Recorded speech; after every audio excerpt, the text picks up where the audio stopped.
Hello everyone, it's Miss McKay. Today I've decided to read you a story, and I've decided to read you a story about the legend of Robin Hood. I've chosen Robin Hood because a few months ago, Year 4 did some work on myths and legends, and lots of the children had heard of Robin Hood but hadn't seen or heard any of his stories. And I promised the class that we would watch the Disney version of Robin Hood at the end of the year.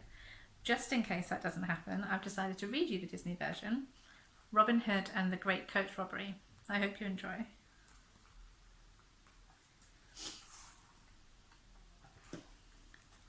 Long ago there was a good king named Richard. King Richard went away to war, and so his evil younger brother Prince John ruled the kingdom. Prince John liked living in his brother's castle. He liked wearing his brother's crown. But most of all, he liked his brother's gold. He had the royal soldiers guard the gold day and night. Prince John even slept with the gold. He shared his room with his servant, Sir Hiss. Sir Hiss hissed whenever he talked, and he talked all the time. But most of the time the prince was far too busy thinking about his gold to listen to his servant. "I want more gold," roared Prince John, and he sent the Sheriff of Nottingham to all the nearby towns. The people had to give him their last gold coins, and soon the people were very poor, but Prince John was very rich. But there was someone who could help the poor. His name was Robin Hood.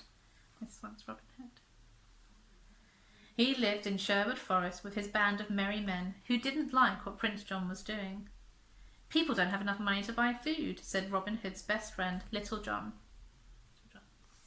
"We'll have to teach him a lesson," replied Robin Hood. So, late one night, Robin Hood and Little John went to the castle. They waited for a cloud to cover the moon, and then they climbed the highest tower.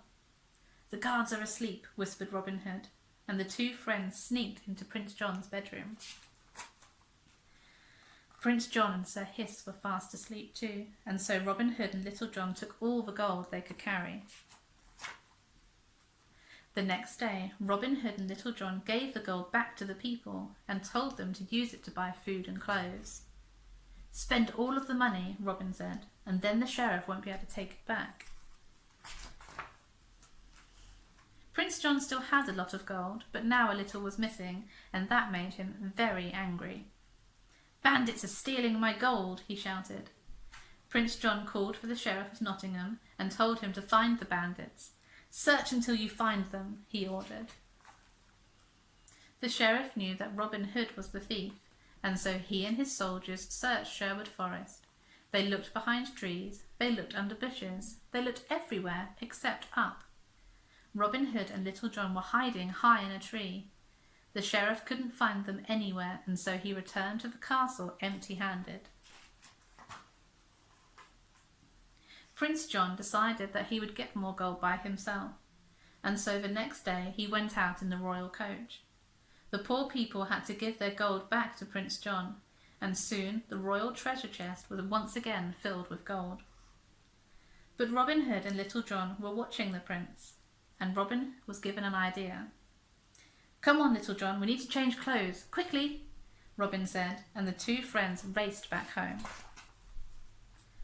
Robin opened a trunk full of old clothes. He gave Little John a dress, a scarf, and a wig. "Put these on," Robin said. Little John didn't really want to wear a dress. "Can't we just be bandits?" he complained, but he put the dress on anyway. Inside the royal coach, Prince John was playing with his gold. He was very happy.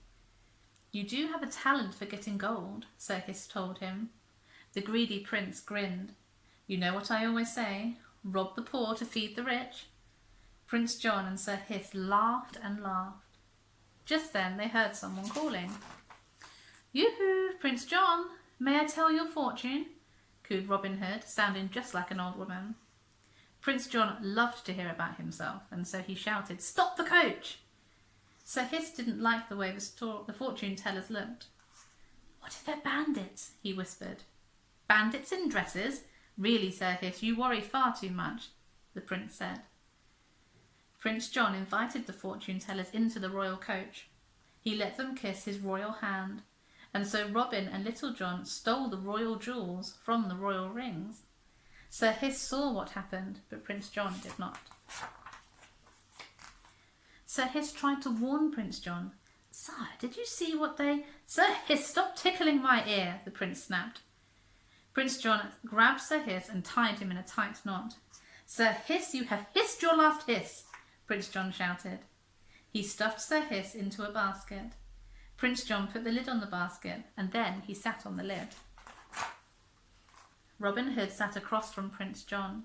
He waved his hands, then he called for the spirits to tell him Prince John's fortune. Little John was standing outside the coach, holding a balloon on a stick. The balloon was full of fireflies. When he heard Robin call for the spirits, Little John poked the balloon through the royal curtain. Look, sire, look, shouted Robin.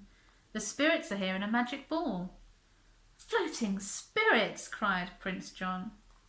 Robin looked into the balloon. I see a face in the magic ball. It's a royal face. A kind, handsome, lovable, wise and cuddly face.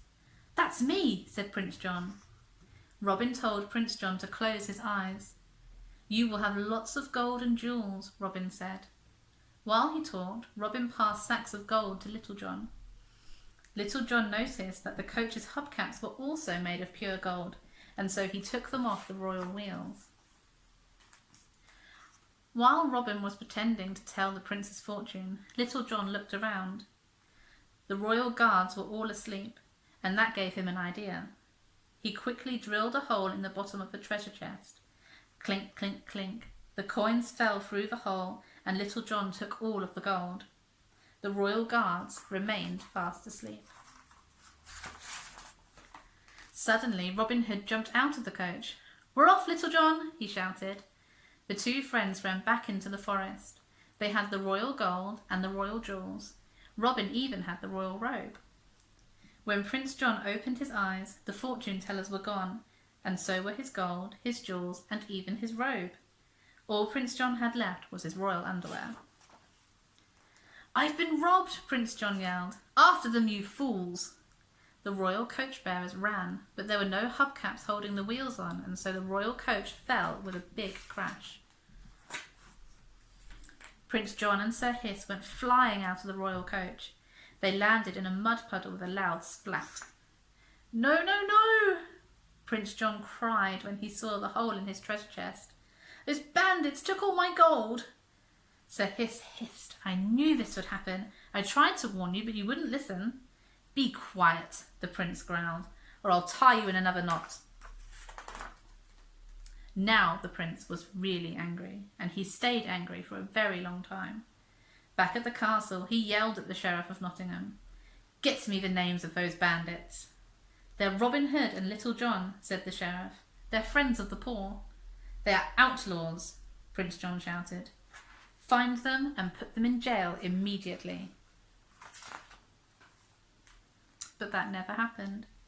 Robin Hood and Little John went right on taking Prince John's gold and giving it back to the poor. The poor people were grateful and threw a great party for Robin Hood and his friends. And Robin Hood, Little John, and all the good people they helped lived happily ever after in Sherwood Forest. I really hope you enjoyed the story. It's one of many different versions of Robin Hood, and hopefully reading this one has inspired you to either watch the film or maybe go and find your own version of Robin Hood to read. Have a wonderful weekend, everyone, and I hope to see you soon. Bye.